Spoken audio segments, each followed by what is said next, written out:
சினிமாவில முதல்ல ஹீரோவா என்ட்ரி கொடுத்தவர் தான் நம்மளுடைய பிரசன்னா. ஆனா அவரோட நிலைமையோ இல்ல அவரோட நேரமோ அவர் ஹீரோவா நடித்த எந்த படமோ வந்துட்டு அவருக்கு எதிர்பார்த்த வெற்றியை கொடுக்கவே இல்லைங்க. அது மட்டும் இல்ல, ஒரு சில படங்கள் வந்துச்சா வரலையா அப்படின்ற சந்தேகம்லாம் இருக்குன்னா பாத்துக்கோங்க. இதை தொடர்ந்து அவர் என்ன பண்ணிருக்காருன்னா, அஞ்சாதே படத்துல வில்லனா வந்துட்டு உருவெடுத்தார். அஞ்சாதே படம் அவர் நினைச்சு பார்க்க முடியாத அளவுக்கு அவர் மிகப்பெரிய பெயரை எடுத்து கொடுத்தது. அது மட்டும் இல்ல, இதுவரைக்கும் எந்த ஒரு வில்லனும் நடிக்காத ஒரு வித்தியாசமான முறையில அவர் நடிச்சிருப்பாருங்க.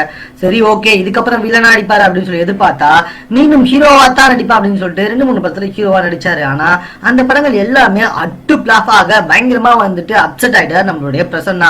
அதுக்கப்புறமா வாழ்க்கையில ஈடுபட்ட அவரை நம்மளால போட்டோல தவிர மற்றபடி படங்கள்ல பார்க்கவே முடியாது இல்லைங்க. மேலும் இவரை எப்படியாவது ஹீரோவாக்கலாம் அப்படின்ட்டு வந்துட்டு இருந்த நம்மளுடைய ஸ்னேகாவுக்கும் மிகப்பெரிய தோல்வி தான் கிடைச்சதுங்க. அதனால நம்மளுடைய பிரசன்னா தற்போது ரூட்டை மாத்தி நடிச்சிருக்காரு. திருட்டு பயிலை படம் 2வது பார்ட்ல நம்மளுடைய பிரசன்னா வந்துட்டு நெகட்டிவ் கேரக்டர் நடிச்சிருக்காரு. பாகினி சிங்கா அந்த படத்துல பாசிட்டிவ் ரோல்லையும் நம்மளுடைய பிரசன்னா அந்த படத்துல வந்துட்டு நெகட்டிவ் ரோல்ல நடிச்சிருக்காங்க.